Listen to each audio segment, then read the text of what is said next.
Good morning, my dear friends of class 9th. Welcome back to yet another interesting lecture of fundamental unit of life biology part.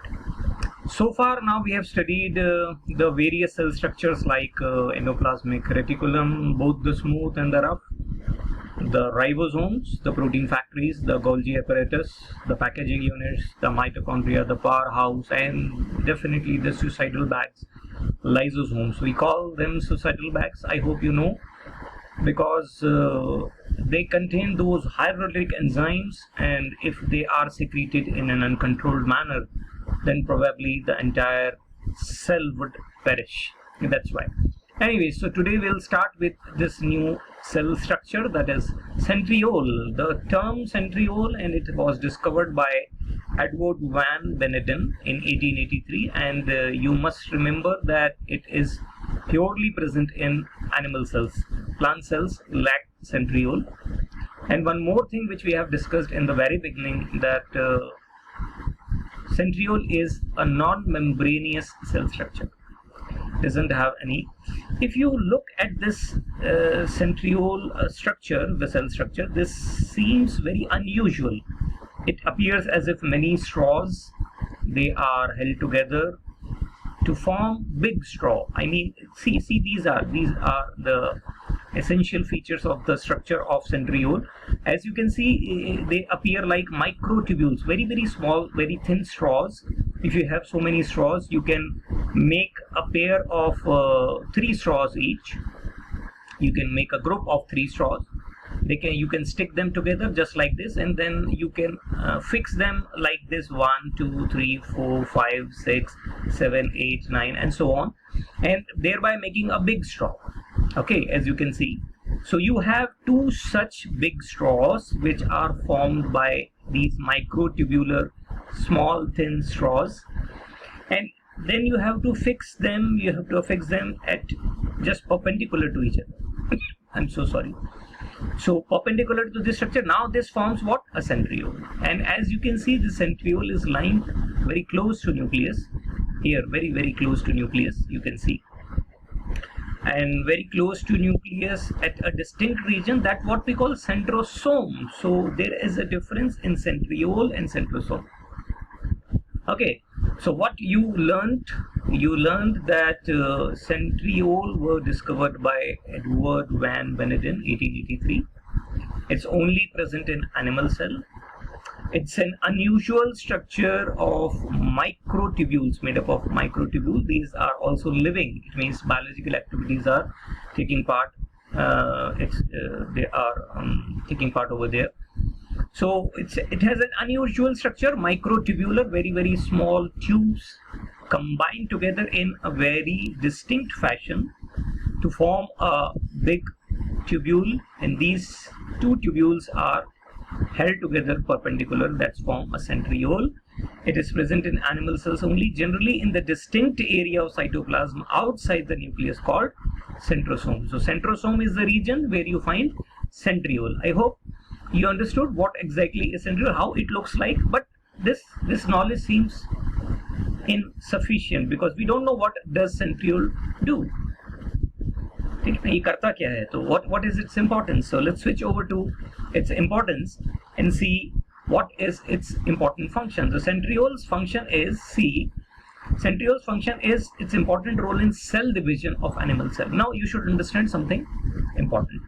Whenever a cell divides, a cell has to transfer its genetic material from one cell to the other, from the parent cell to the daughter cell. So what is this genetic material? This genetic material is in form of chromosomes. So chromosomes, depending upon the type of division, if it is mitosis or if it is meiosis, we'll be learning them in future. Depending upon whatever the case may be, through these chromosomes, the genetic information is passed on to the next daughter cell from the parent cell. Now during the cell divisions, the chromosomes are to be taken out of the nucleus and they are to be aligned in a definite fashion in a cell. So for this alignment we need certain threads. Jin threads से हम उन्हें बांध के, so that we can tie them together, these chromosomes, because in different cells the chromosomes number is different. So we need threads to align them properly, and then they are divided in different fashions, and then the cell divisions takes place. So for that cell division requirement, the threads which we require, these threads are termed as spindle fibers. They are termed as what? Spindle fibers. And these spindle fibers are formed by centriole. Okay, now this is clear that a cell when divides, it has to transfer its genetic material. This genetic material is chromosome. The chromosomes are to be aligned. For this alignment we need threads. These threads are known as spindle fibers, and these spindle fibers are formed by centriole. So I hope, without understanding the entire knowledge of cell division, I hope we know that where centriole are used. Definitely we will be learning it in near future, how centriole actually forms spindle fibers. Once you go in the depth of biology and the subject, every part of knowledge is unfolded. But for now, we should learn what? Centrioles are there in animal cells. They are special microtubular structures, 90 degree पर ये aligned है एक दूसरे से, and then they are helpful in forming spindle fibers during cell division. Okay. Now, if in examination, if it is asked to draw the diagram of centriole, so you cannot draw that 3D diagram. So I have brought this simple diagram for you. This is cell, this is centrosome. This entire centrosome has centriole, and you can draw these centrioles. So practice, draw yourself, है ना? And practice कीजिए इसकी. And we should switch over now to the next cell structure, that is nucleus, and it is the master of cell. It is the structure that decides each and every activity of the cell. Whatever the cell does, even the cell if decides to divide, that is decided by this nucleus itself. What the cell has to form, what the cell has, which cell structures are to be formed, which kind of protein a cell has to prepare, whatever the activities of the cell, it has to be, these are controlled by this master, or you can say a control center of the cell, that is what we call nucleus. And I hope you know who discovered the nucleus. Nucleus was discovered by Robert Brown in 1831. We learnt it in the very first topic, that was the history. And it is present in both plant and animal cells, but the difference lies here in the structure. As you can see, in a plant cell it lies in the peripheral region, corner pe hai, any of the peripheral region, but in an animal cell it is lying in the center. So this is a basic difference between a plant nucleus, plant cell nucleus, and an animal cell nucleus. I hope you understand this. Okay, so in plant and animal cell it occurs in both the cells, but it is absent in a prokaryotic cell. We will be learning prokaryotic cells. Prokaryotic cells are the ancient, very old primitive cells in fact, where the cell structures are not properly developed. So the nucleus definitely is not properly developed. We'll be learning about it later. So in a prokaryotic cell, a distinct nucleus is absent, and in mature mammalian RBC. Now this is something important. A baby RBC possesses nucleus. After this chapter is completed, we will switch over to the next topic of next chapter of biology, that is tissues. Not definitely just after that, but when we will study tissues, then you will be studying details of red blood cells and some other tissues also. There you will come to know that baby RBC possesses nucleus. But once the RBC gets mature, the nucleus is lost. This is strange. We have to understand that why.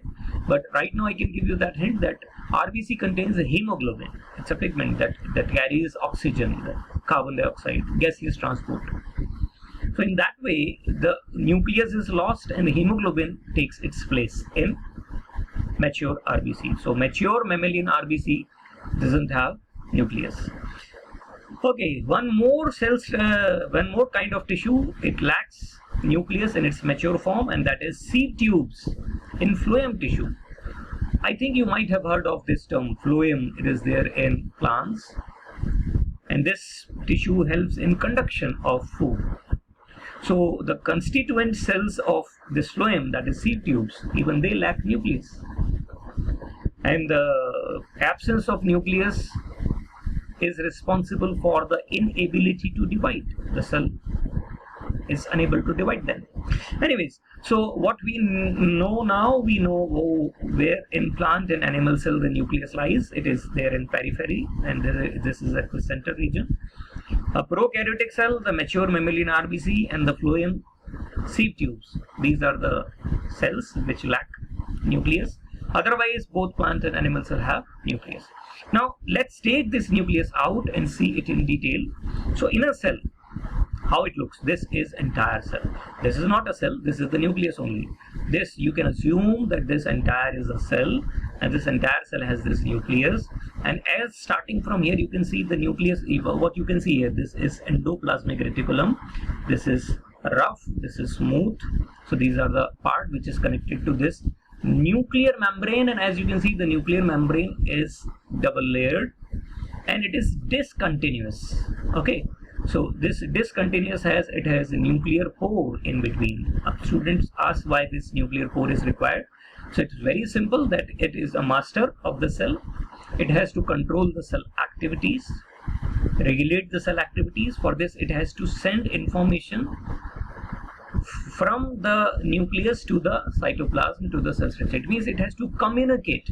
Obviously, if you want to control something, if you want to control activity, or if you want to control an overall process, so you have to communicate with the participants.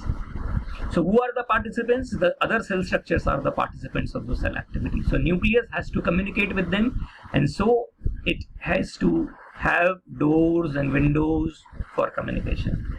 So these doors and windows are what? These doors and windows are nuclear pores. Okay. Then there is this jelly-like structure. It is, you can say, the cytoplasm, not exactly, the fluid of the nucleus, that what we call nucleoplasm. There is another word, karyoplasm or nuclear sap, you can use. I request you, whenever there are more than one terms for the same biological structure or biological process, you should learn all, because an examiner can ask you any question using any terminology. You should not go for, okay, fine, nucleoplasm seems simple, just learn it. Or nuclear sap, simple hai, usko yaad kar le. It's nahi hai. If it has another name, karyoplasm or even karyolymph, you should learn it. Okay. Now you can see there are many thread-like structures over here. This thread-like structure is the key part of the nucleus. It is the molecule of heredity. यहाँ से it controls the inheritance, it controls the entire, it is the storehouse of that information. It has the DNA, it has this RNA, you can say that this black structure, messenger RNA. So it has that all, both the kinds of nucleic acids. Nucleic acid forms the genetic basis of any cell. Genetic basis of any cell means it has the entire information of what to do and what not to do and when to do. Okay, so this entire information is placed here in form of this genetic thread-like material which we call chromatin. It is known as what? Chromatin. You see, this is chromatin. This thread-like structure is chromatin. And let me tell you, in a nucleus, chromatin are visible all of the time except when the cell divides. Whenever the cell divides, the chromatin gets transformed into well-defined chromosomes. These chromatin, they get condensed and they form chromosomes. Okay, so chromosomes are not always visible. It is the chromatin or the genetic material which is visible. Fine, so now let's see. Once again, we see what is visible over here. We see the nuclear membrane. We can see the nuclear pores. We can see the nucleoplasm or nuclear sap or karyoplasm. We can see the messenger RNA. We can see the chromatin, that is the DNA. And we see this dense structure over here. It appears as if this is a cell and this is the nucleus. No, this entire is the cell and this is the nucleus.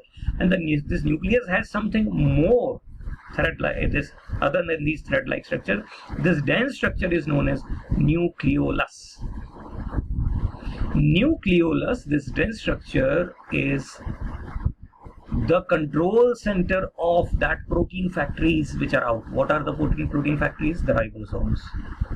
So how the cell would form a protein, which protein would be formed, how it will be formed, the entire information is given out from this.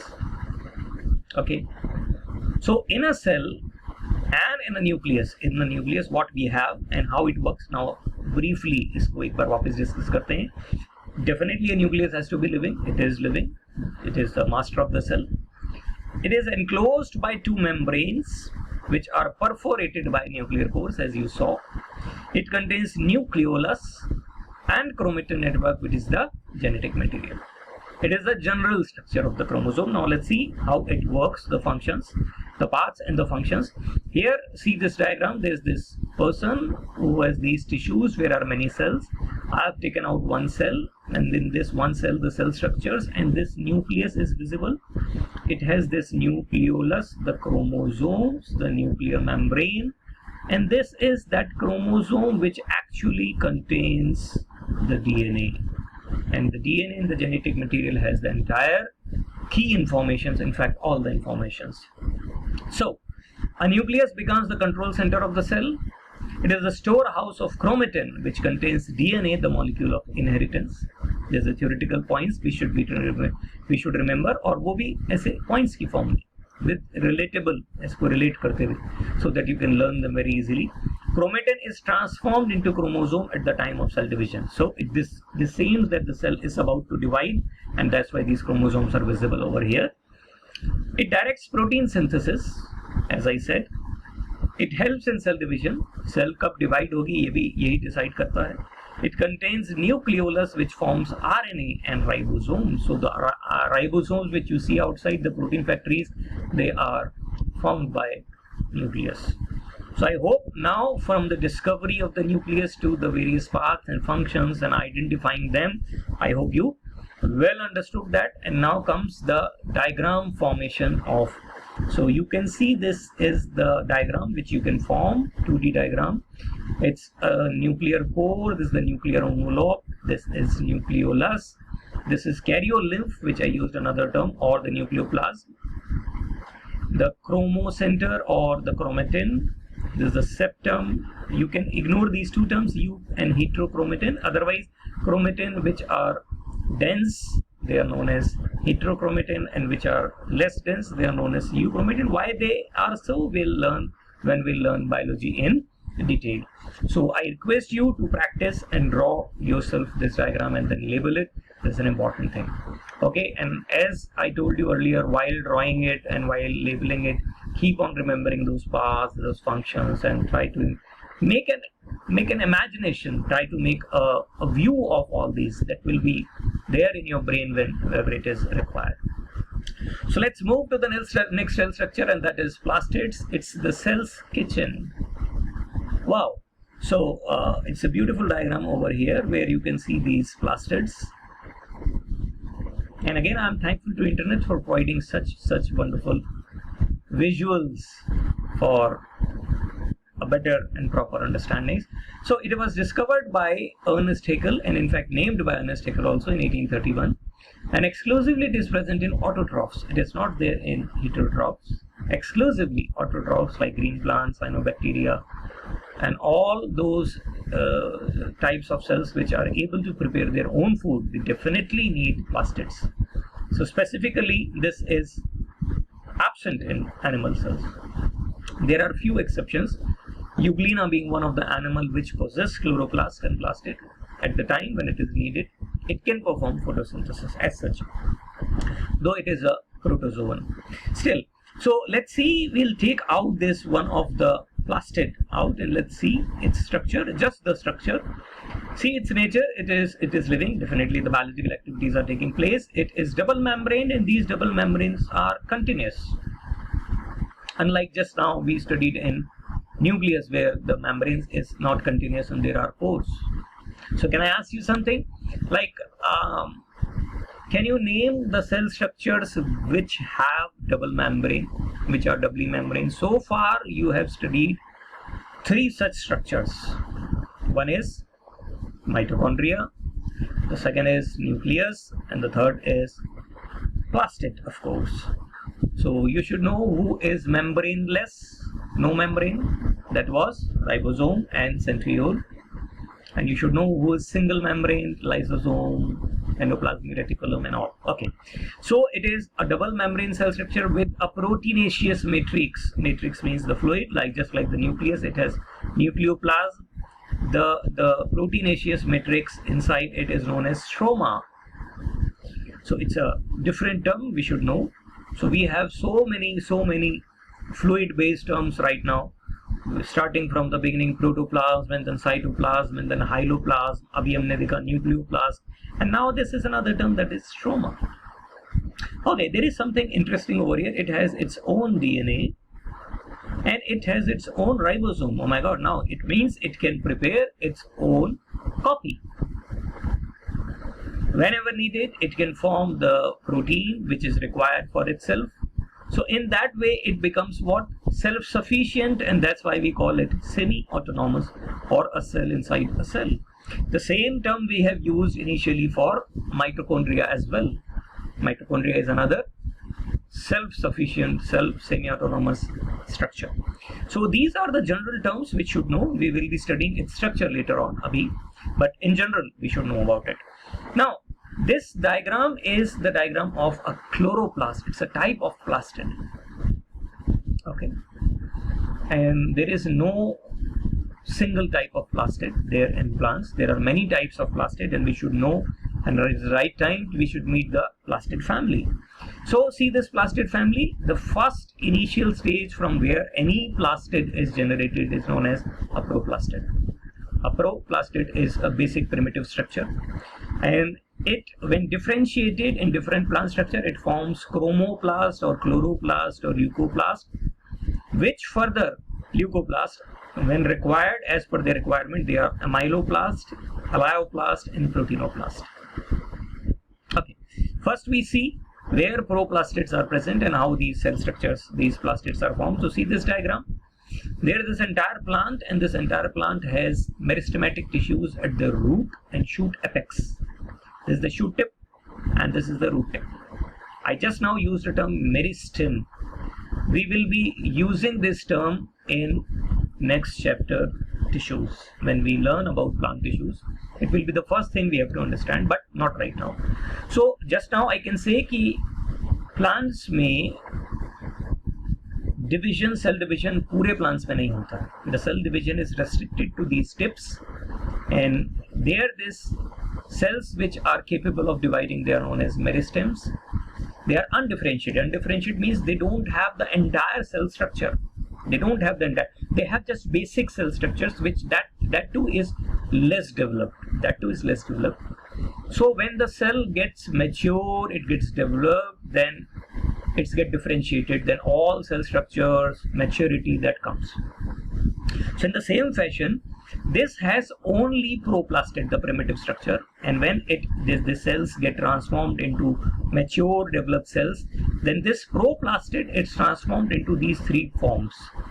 Basically, this is chloroplast, which is present in all the green structures of the plants. Green, anything that is green, it means definitely, even the fruit, if it is green, it contains chloroplast. The tomato, the mango, when it is unripe, when it is young, it is green. Most of the fruits are green. So when it is young, it is green because of the presence of chloroplast in it. And when it gets ripened, or when the flowering takes place and when it gets mature, so this chloroplast is transformed into this chromoplast because of the change in the pigment which is there. Here we have chlorophyll. See, there is a difference in chloroplast and chlorophyll. We'll be learning it.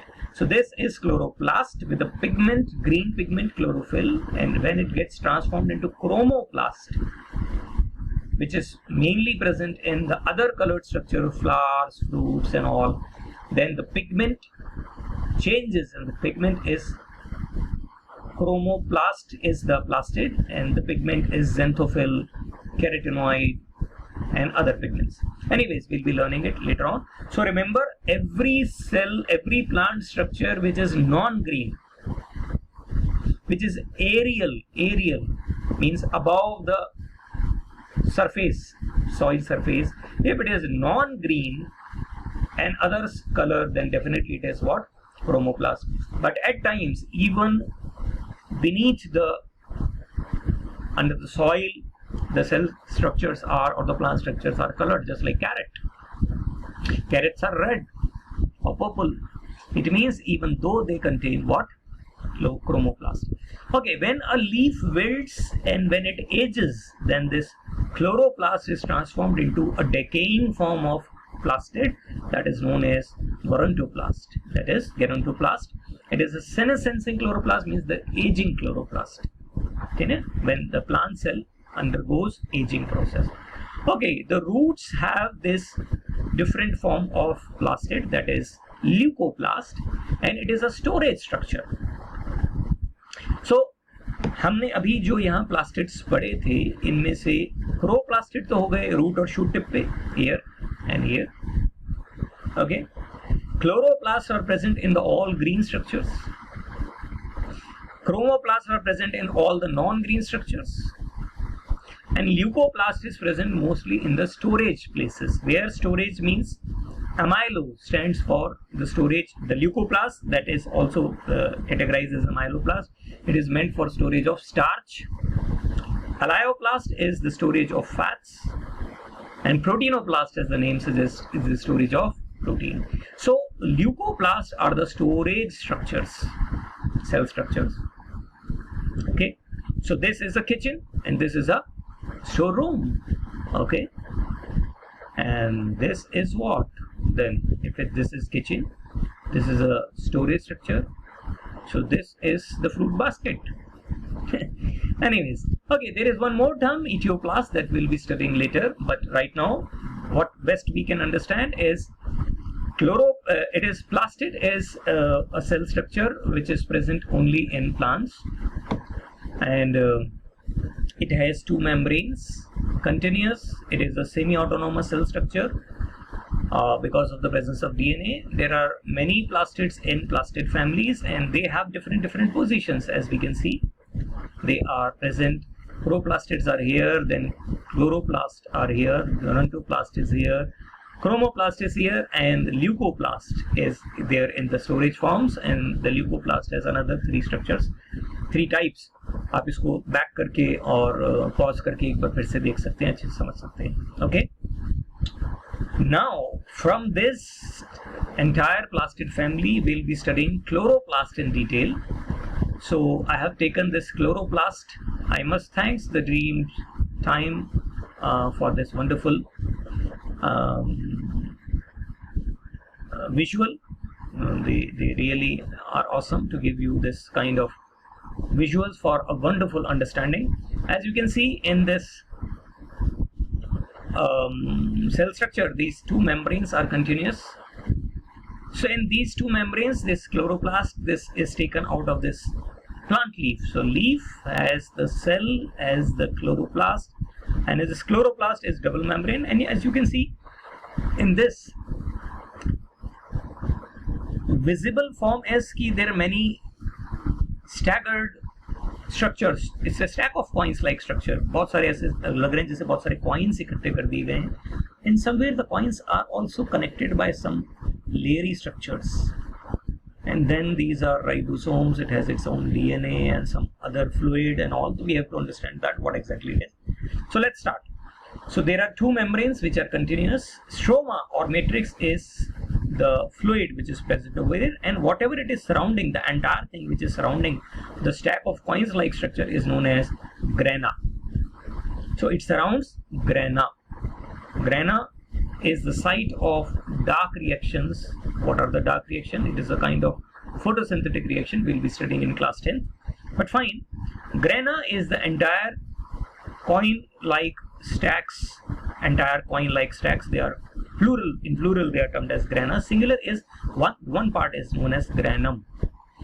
It is singular is granum. It is lamellar structure like stack of coins, and in those stack of coins, one coin is known as thylakoid.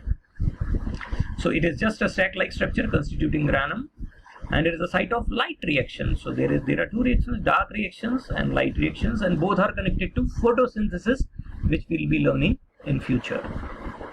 But as of now, what I can tell you that this thylakoid, it contains that pigment chlorophyll. So there is a difference in chloroplast in chlorophyll. See, this is a leaf. It has a plant cell. It has a chloroplast. Chloroplast has this stack of coins, grana. Grana has one stack of coin. It is made up of, that is granum, and that granum has made up of single coin, that is thylakoid, and this thylakoid contains what? Chlorophyll. So chlorophyll is present here in all these coin-like structures. Okay. Stroma lamellae. Stroma lamellae is this layer lamellar structures which connect to granum. Granum को connect करने के लिए, it means there must be some biological activities taking place inside it, which we'll be learning in future. उस connection के लिए, communication के लिए ये lamellar structures हैं. So it connects thylakoid of one granum to the another. So as of now, a chloroplast में membranes, stroma, grana, granum, thylakoid, उस पे chlorophyll and thylakoid को connect करने वाली stroma lamellae. These are the structures of. So if someone asks you to draw it, so you cannot draw the 3D structure again. So this is a 2D structure you can draw, and I guess you can label it now. Membrane, stroma, entire is grana, this one is granum, this one single is thylakoid. इस पे हम chlorophyll भी बना सकते हैं. We can draw some ribosomes, and then we can draw this genetic material DNA over here. Okay, so here this plastid part is completed, and the last cell structure which we are studying, thereby all the cell structures will be completed today, is vacuole. So what are vacuoles? See, if you can see a plant and an animal cell here, the time for the comparison, because we have studied everything except these vacuoles. As you can see in a plant cell, this large central vacuole, entire, एक बहुत बड़ी vacuole है. So plant has a large cell vacuole, and इतनी बड़ी है कि उसकी वजह से nucleus जो है वो shift हो जाता है. It doesn't remain central, it goes to periphery. And here in this case, small, and many vacuoles are there. In animal cell and the plant cell, the difference lies in the plant cell has a large single vacuole, whereas the animal cell has many and smaller vacuoles. So as such, हम जो plant cell है उसी के बारे में ज़्यादा detail में discuss करेंगे. It has a single membrane bound. It's a large cell structure which is single membrane, just one structure, one membrane. Otherwise हमने 3 cell structures ऐसे देखे जो double membrane. So it is a single membrane cell structure, and the membrane has a typical name, tonoplast. The vacuolar membrane is called tonoplast, and as we said, found only in plant cell, and here in animal cell is many but small, और कई बार होती भी नहीं है, absent भी हो सकती है. Okay, so this is the general feature of vacuole, and vacuole were discovered by, I forgot to tell you, they were discovered by Antony van Leeuwenhoek. This name seems familiar because we learned that Antony van Leeuwenhoek discovered the living cells for the first time. In the very beginning, when we were studying history, we learned that Antony van Leeuwenhoek was a person who discovered living cell, bacteria, lactobacillus. Okay, I hope you remember. And this was done in 1676, way back, 400, almost 350 years back. Okay, in a plant or animal cell, the vacuole is this, in a plant cell, and in animal cell, small vacuole. But whatever, in whatever the plant or animal cell, their functions are almost same, except plant में एक दो function और हैं. They are the storage structures. The fluid at times, or the waste, it helps to store waste many times. But the very important feature in of a vacuole is osmoregulation and excretion. The term osmoregulation is the part of our next lecture, just next lecture. We'll be learning about osmosis, जो आपने थोड़ा पहले कभी पढ़ा हो. Osmoregulation generally means maintaining the fluid, water and salts balance in a cell, specifically water balance. This is known as osmoregulation. And excretion means if a cell has to excrete out something, specifically animal cell, not plant cell, then this happens. It maintains turgidity of the cell. Plant cells are rigid as compared to animal cells. Animal cells are flexible, but plant cells are not. In plant cells, the shape is maintained by the amount of water which is filled in the plant cell. This is in vacuole. So if the vacuole is fully filled, the cell would be fully swollen. That's what we call a turgid cell, and this phenomena is known as turgidity. So this would be our next topic. We'll be studying it later, and from here we would be concluding our lecture of today. So you have studied these 4 cell structures. I request you to draw their diagram and their functions and everything. And in last, I request you to see view all those lectures once again before we switch over to the last topic of this, that is osmosis. Okay, so stay tuned, keep liking, keep sharing. We'll be meeting you soon. Bye bye.